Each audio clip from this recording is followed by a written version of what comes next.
शहरावरती मुराद जगदेवाने गाढवाचा नांगर फिरवला आणि गाढवाचा नांगर फिरवल्याच्या नंतर विदर्भ नावाच्या प्रांतात शिंदखेड नावाच्या गावामध्ये लखुजीराव जाधवांच्या पोटी कन्यारत्न जन्माला आलं. नाव आहे मासाहेब जिजाऊ.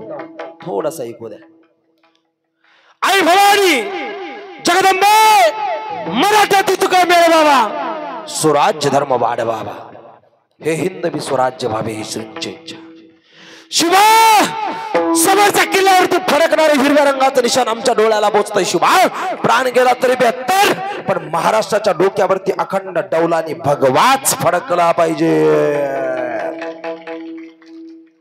आई भवानी जगदंबे मराठ्यांच्या आया बहिणीची आबरू चलक तरी तोडून बेशवरती चांगले जातात. शेतकऱ्याच्या उभे पिकातून घोड्याचा नंगा नाच होतोय. जगदंबे शेतकऱ्यांचं कष्टकऱ्यांचं राज्य इथला शेतकरी कष्टकरी इथल्या महाबहिणीच्या कपाळावरचं कुंकू, गळ्यातलं मंगळसूत्र, मंदिरावरचा कळस, अंगणातली तुळस मंत्र आभी याकरता असा एखादा पुत्र बाबा ज्याने त्रैलोक त्या झेंडा लावावा. जगदंबा नवसाला पावली फाल्गुन मध्ये तृतीया शक्य संवत 1551 19 फेब्रुवारी 1630 या महाराष्ट्राच्या मातीमध्ये औरंगाचा बाप एक वाघ जन्माला आला. त्या वाघाचं नाव छत्रपती शिवाजी महाराज.